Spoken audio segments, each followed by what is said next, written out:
Hello and welcome to the Tangy Stitches Knitting Podcast. My name is Claire, and in today's episode, which is episode number 3, I will be sharing about a few finished objects. I think I have 2 finished objects and a bunch of work in progress whips to share. So sit back, relax, and let's get started.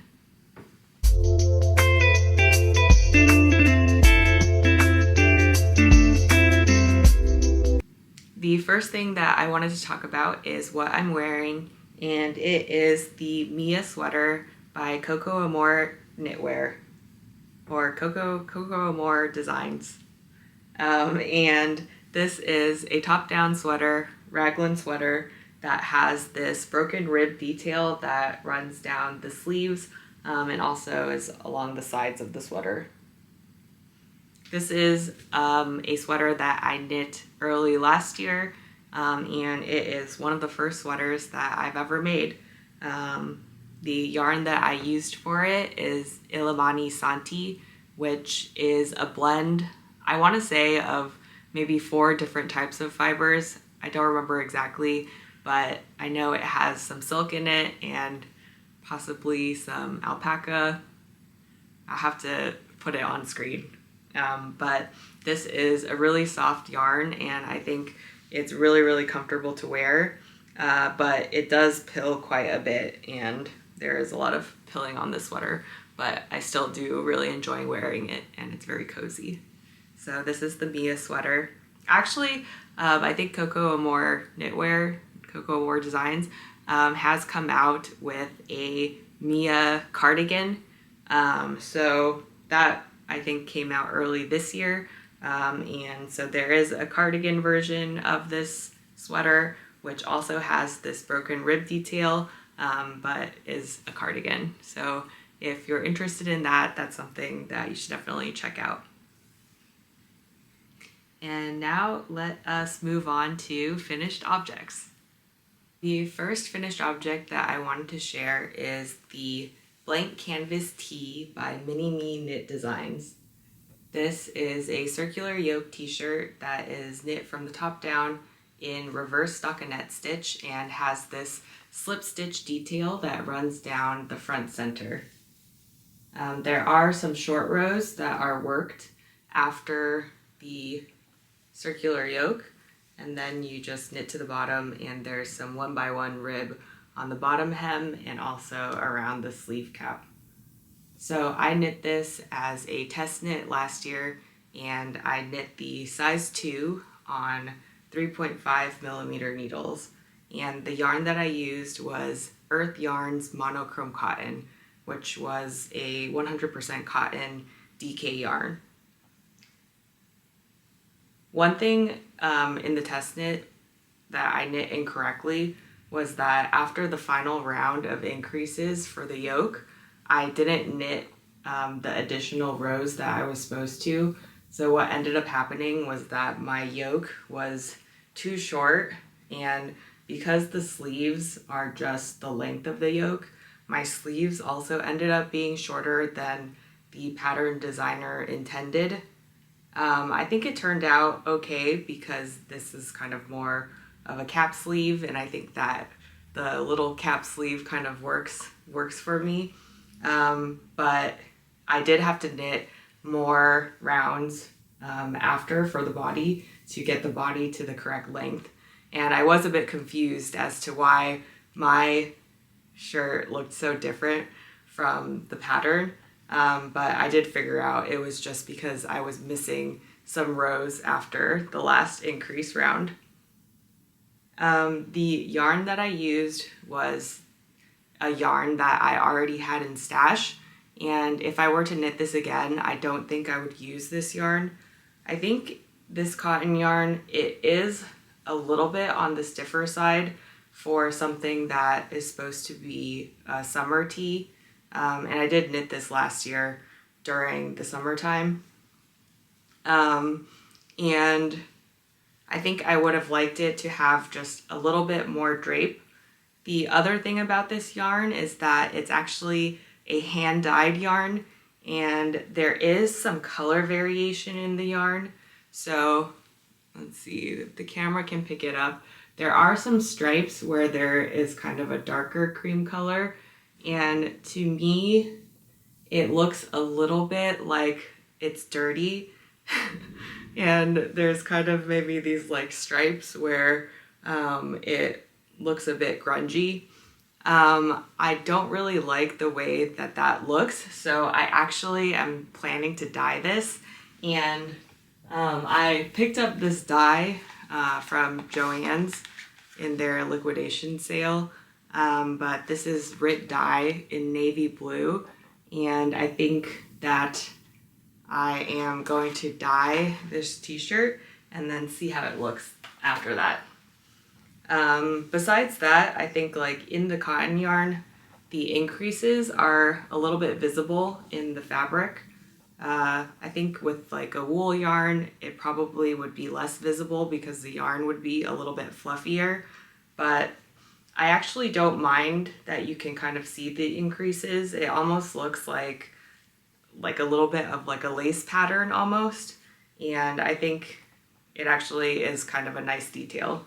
But yeah, the one thing that's really preventing me from wearing this a lot is that I don't really like the color of it. So I think I'm gonna try dyeing it, and then I will report back with how that works. The next finished object that I have is another test knit that I knit last year.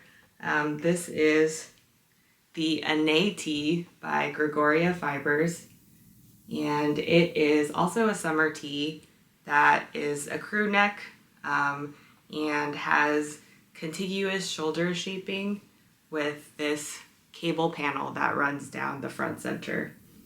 There's also this detail on the shoulder where you do increases on both sides of a center stitch, and it ends up with this kind of lacy detail that runs on the shoulders. I knit this out of Sandnes Garn Line, which was a yarn that I was really excited to try last summer as a summer yarn that I think is very popular. This is cotton, viscose, and linen, and the fabric that it produces really has this very, very nice drape. I think in this pattern, the recommended needle size is 5 millimeters, and I did end up sizing up to achieve the gauge. And with Line at maybe it was 5.5, or I think that's a US 9 needle. The fabric is a little bit see-through. I don't know if it comes across on camera, but it's just a little bit see-through. It's really light and really comfortable to wear. But I think I would maybe have preferred a slightly tighter gauge to this. And I actually have a lot of this yarn left over, so maybe this summer I can try making something at a slightly tighter gauge. For this test knit, I knit the size 3, and I think I was right at the border of being recommended a size 2 and a size 3, and I do think that this is a little bit big on me.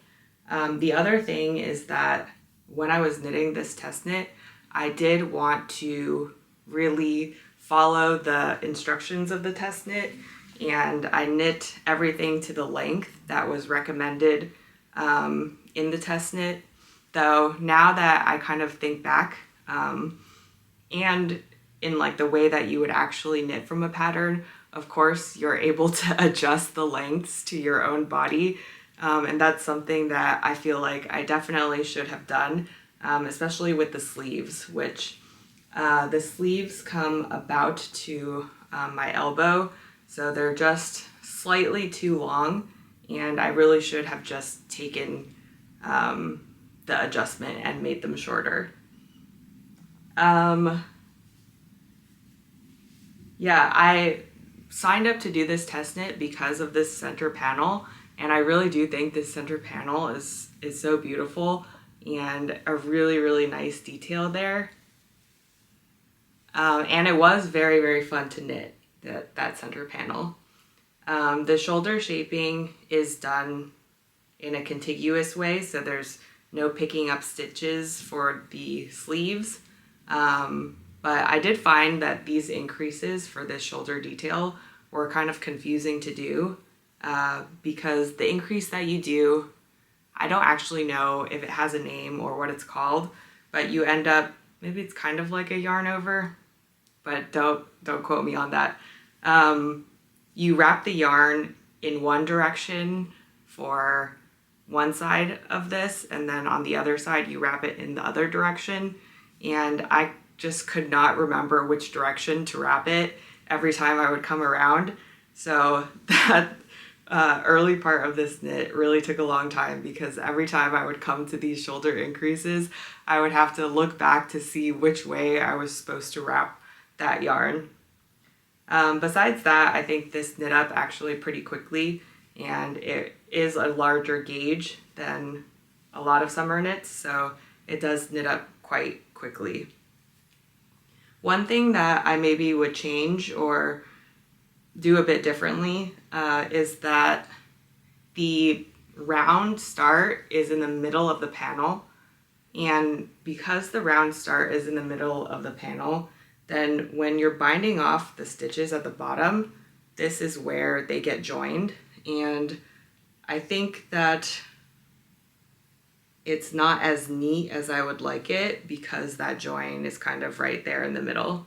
I recently saw this TikTok video that was someone describing how to do the Italian bind off in the round more seamlessly, and it had to do with kind of taking the last two stitches and saving them in some way so that you would know where to then put your needle as you're coming all the way around. And maybe that's something that I would have tried for this. The other thing I thought was that maybe I could have just changed the beginning of round to the middle of the back. And I guess that means that you would have one half of your t-shirt with a slightly longer ribbing than the other half. But I think it still would have ended up with a nicer front. Because I don't generally like to tuck things in, but this is something that, because of this hem, I would rather tuck it in because it is something that I notice when I'm wearing this, although probably nobody else would notice. This is just a little detail that, of course, when you're knitting your own clothes, you really see all of the mistakes that you made. But overall, I really do like this. And it was a very fun test knit. The test knitting process was also very smooth. I don't know if I actually said the designer, but this is by Gregoria Fibers, and she, for her test knit, did everything in a Google Doc so that the test knitters could add comments and suggestions or questions directly into that document, and everybody else could see it. And I felt like that was a very smart way to run a test knit. And this was the second test knit that I did last year. And I hope to do actually more test knits this year as well. I do think that it is a fun way to kind of try something new. And as like a relatively new knitter, I'm really drawn to trying some new things. So like, I think the center panel really drew me to this. And for the blank canvas tee, it was the fact that I had never knit a circular yoke before, and it was a construction that I wanted to try. So this is the Anais Tee by Gregoria Fibers. Moving on to works in progress, I have a bunch of whips to share. First, starting with some updates on the whips from my last video. So this is the Braidy loop cardigan by Other Loops. And I am knitting it in the yarn Karabella Yarns Aurora 8, which is a merino yarn in this olivey kind of green color. This is a cardigan that is a saddle shoulder construction with these cables that run across the back and then also down the sleeves. And eventually they will have long sleeves, but right now I haven't finished the sleeves yet. But since last time, I have finished the length of the body, and I have also knit the button band. So the only things left to do on this cardigan are to finish knitting the sleeves and then adding the buttons to the button band. So this is getting close to being finished, and I am excited to wear it when it's done.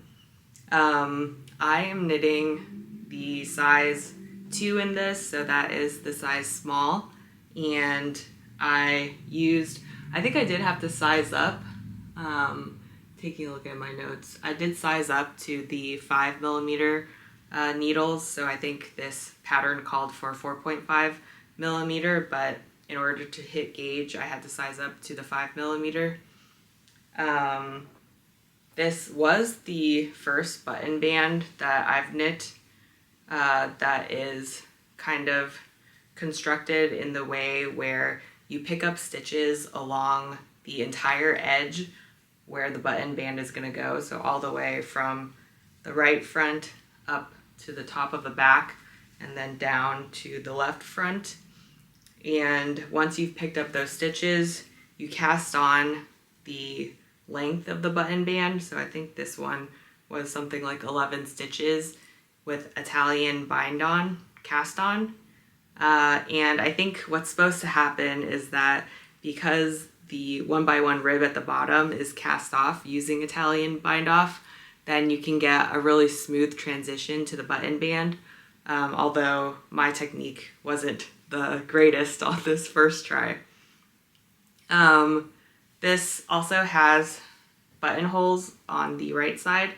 And one thing that I think I would have done differently if I knew was that when I put the markers for the buttons, the buttonholes, she just says to put the marker at where like the V starts from this cardigan. So this cardigan is a V-neck, and maybe that first increase is somewhere around where I put this marker.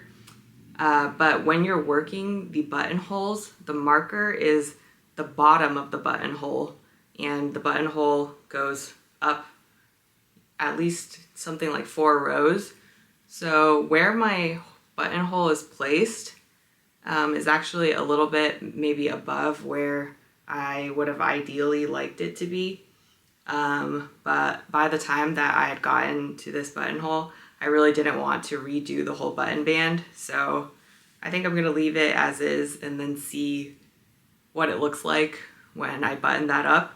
Or maybe I'll just end up wearing it unbuttoned, which is how I commonly wear a lot of cardigans anyways.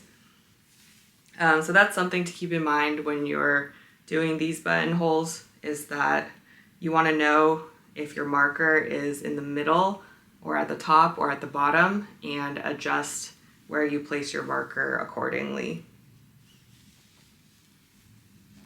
So I think I just have a little bit more to work on this, and then it will be a finished object and I can talk about it, how it wears and everything like that. So moving on to my second work in progress. This is also an update from last time. This is the Polar Teddy Jacket by Ann-kathrin, and this is knit in 2 strands of a bouclé yarn. The yarn that I used was Trendsetter Teddy Bear, and I'm using a brown color and a black.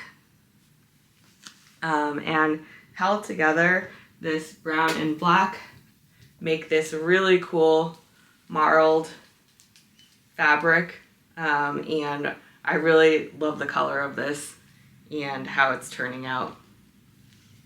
So this jacket that she designed in her samples, she also used multicolors, so I think hers was done in like a cream color and a darker cream color, so the marled effect was really something that I also wanted in this jacket, and I think it's turning out really well.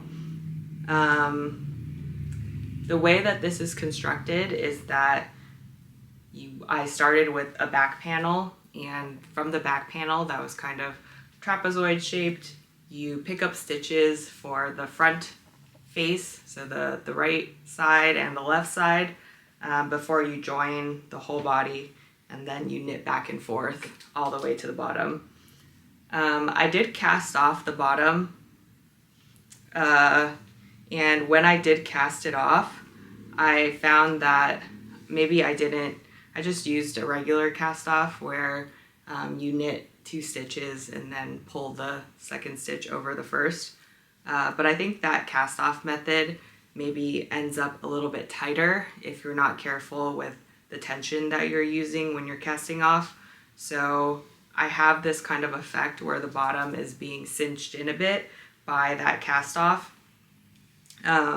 which I want to see after I block it how cinched it actually is, or how it'll turn out to be. It could be nice that it's a little bit cinched in to give it a little bit of shaping, but I'm not exactly sure how it's going to turn out. I did place a lifeline into it just in case I need to adjust the length. This is like the type of fabric that is very, very difficult to work with in terms of fixing mistakes or going back rows. So the body is actually knit in like a stockinette. So there is a right side, wrong side. And when you're knitting back and forth, because it's a jacket cardigan, there's one side that you knit and one side that you purl. And it is a little bit hard to see with the fabric which side is which. And as I was knitting the body, there was a point in time where I basically had started knitting the wrong side. So I was purling on the knit side and then knitting on the purl side. And it turned out that it was very obvious when I had started making that mistake. So after a couple of rows, you could see like this horizontal demarcation of where I had switched up the knitting and the purling. And I had to go back to undo that mistake. And I was way too scared to just to take out the needles and go back those many rows. So I ended up doing it stitch by stitch, and it took a really, really long time to go back stitch by stitch. But I'm glad that I did it, because I think it would have been even worse if I had been unable to like find the stitches or something, if I unraveled. And there was no point in which I did unravel, so I don't know, if I would have had trouble, but I'm almost 100% sure that I would have had trouble if I unraveled this. Yeah, so anyways, I put in that lifeline here at the bottom, so in case I need to adjust the length, and this will also let me change the bind off if I do find that I don't like how much the bind off is cinching the body of the jacket. I am glad that I did bind off the bottom, because after I did that, then I knit the collar. And when I was knitting the collar, what you do is you pick up stitches around the top, and then you knit a rectangle and fold it over, and then bind off as you stitch it together. And there I was using the same bind off technique, and because I had knit the bottom already, I knew that bind off was going to be a little bit tight and would cinch in, so I was very careful to kind of loosen that tension so that I wouldn't have that cinching around the collar. and I think the collar turned out very, very nicely. Yeah, after I knit the collar, I picked up stitches for the sleeves, and I knit the left sleeve first. And one thing that I maybe should have thought more about was my row gauge and how many rows I would need to end up with the length of sleeve that I wanted. I think it's possible that my left sleeve is going to end up being too long, but I did not bind off any of the stitches, so it's just being held on some extra cable here. And then I started knitting the right sleeve, which I ended a bit shorter. And I do think I'm going to block this just to make sure I know what the lengths of the body and of the sleeves are, because I think this is definitely the type of yarn that would be very, very difficult to go back and fix if I did want to change the bottom, for example. But just leaving everything live, I think, will make it a lot easier to fix any issues with the length that I find. And after I block it and figure out the lengths for the sleeves, the only thing left to do on this is to knit the button band. The designer in this design uses snap buttons, and I have seen on Ravelry some other projects where people have used different kinds of buttons, including like a toggle button. So I think I'm still thinking about what type of closure I want to use for this. But yeah, I have tried this on, and it's really cozy and super fluffy, and I'm really excited with how this is going to turn out. The next work in progress that I have is the Storm Sweater by Petite Knit. And this is the Storm Sweater Junior, and I'm knitting the size 1 to 2 years old. And this is a gift knit that I'm working on. So this is a little sweater where you start with the back panel, and then you pick up stitches at the shoulders to then knit the front panels before joining in the round under the sleeve holes, arm holes. And afterwards you come back to pick up stitches for the sleeves and also knit the collar. This pattern is a really popular petite knit pattern, and it has these sections that are just knits and purls. So there's nothing super complicated about the stitches in this sweater. They're all just knits and purls, but I think the effect of it is actually quite nice. The yarn that I'm using is Rowan Summer Light DK, which is a 100% cotton yarn. And in comparison to the yarn that I used for my blank canvas tee, this DK weight yarn I think is much drapier. So I think this was knit on size 4mm needles, US size 6. And my blank canvas tee was on 3.5mm. So I think that maybe was knit at like a slightly tighter gauge, leading to a little bit more of a stiffer fabric. But this is quite soft and quite drapey.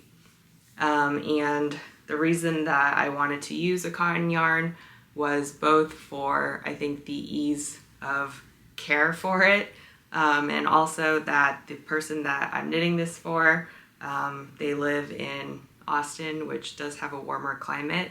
So I don't think that a wool sweater is really necessary for that climate. So that's why I picked this cotton yarn. And I think this baby blue color, maybe it is a bit basic, but it is so cute, and I just really enjoyed how this is turning out. I only have one sleeve left to do, so this should be finished up pretty quickly. I think I could probably finish it in less than a week. although I am kind of working on a lot of my whips at the same time. But after I finish knitting this, then I think it will be ready to be sent off. I actually did see my friend and also the baby that I'm knitting this for earlier this year. And he is 1, but he has just turned 1. And this is the smallest size of the junior pattern. And just comparing this sweater to his body size, I could really see that this was going to be a little bit big for him. So it's okay that I'm kind of taking a little bit longer to finish up and send it to them. I think there is actually a baby version of the pattern as well, but I wanted to get the junior pattern just to get an extended size range. So I think the junior pattern, let me see, in terms of the sizing, it goes from 1 to 2 all the way to 12 to 14 years. So I felt that this pattern would give me more options if I wanted to knit other sizes for the storm sweater. So I didn't want to just get the baby size. And I do think that this is something that he'll be able to grow into and wear for maybe even a couple of years, potentially. So this is the storm sweater by Petite Knit, and we'll see if I'll have it as a finished object on the podcast or if I will just send it out as soon as I finish it. But I am happy to be able to show the progress that I have on it so far. And let's see. My last work in progress is a sweater, is also a Petite Knit sweater. This is the Monday sweater by Petite Knit, which is one of her more classic raglan sweater designs. This is a very, very basic raglan top-down sweater knitted in the round. I think this is a very classic pattern, and I've seen a lot of people have been making it as just like a simple pattern to work on. And because I do have so many whips that I am working on, I also wanted something that was just simple and easy to knit on. I was doing some traveling at the beginning of the year, and I wanted something that would be very easy to knit on a plane, and this is the pattern that I chose to do. And the yarn that I'm using is Knitting for Olive Merino, held with Knitting for Olive soft silk mohair. I do have, let's see, 2 of these balls that I could show you. So the merino that I'm using is in the color soft blue, and the soft silk mohair is in the color dusty aqua. And I chose these 2 colors together to get a little bit of a heathered effect. I wasn't really sure how it was going to turn out, but Knitting for Olive on their Instagram page does a lot of swatches where they match their different merino colors with their different soft silk mohair colors, and those pictures really inspired me to choose something that had like a lighter merino color with a slightly darker soft silk mohair color. I think the pictures don't really do it justice in terms of how it looks in real life, but it really is a cool kind of heathered effect, and I am really enjoying how that's turning out. Yeah, so I've almost finished knitting the length of the body. I actually did block this recently, and that was because I was not trusting my row gauge when I was calculating it out. So I just wanted to block it to make sure that the length was going to be the right length that I wanted. But I'm almost done knitting the bottom. Then I think there's some 1x1 rib, and after I bind off the bottom, then I can start working on the sleeves, and I think this will also get finished up quite quickly. So that is my last whip. This is the Monday Sweater by Petite Knit. Moving on to some acquisitions that I got and some future plans. I have some knitting for olive merino in this olive green color, and also this Ito. This is called Kinu Ito yarn, which is a 100% silk yarn, and it is, I think this would be considered a lace weight, although yeah, I think this is a lace weight. And I'm planning to hold these together. So I have this merino, which is fingering, and this slate weight silk. The colors are actually very, very similar, but in this silk yarn, there's also a lot of speckles of other colors in it. And I think that combined together, it'll turn out to be a really interesting kind of textured top. And with this, I'm planning to make the Thea top by Suzanne Mueller, or maybe another kind of tank pattern. I'm not exactly sure. I have to see if the gauge works out, but that is something that I'm planning to make. The other thing is that the Bay Area yarn crawl is coming back up, and I live in San Francisco, so that is my local yarn crawl that started last year. And last year I actually went to all of the stores, and I had made TikTok videos documenting all of the stores that I went to. So it's really fun that that is coming around again. I don't think I'm gonna go to all of the stores again this time, but I think there is a new store, and sadly one that closed. That was a very, very cute yarn store in the area. But it will be an opportunity for me to look at a bunch of yarns, and I probably will buy some more sweater quantities of yarn, because I think I am getting close, even though I have so many whips, close to finishing those up, and I am looking forward to knitting more this year, so that is something that I'm looking forward to. Anyways, I think that is everything for this episode. Thanks so much for joining me, and I will see you guys next time.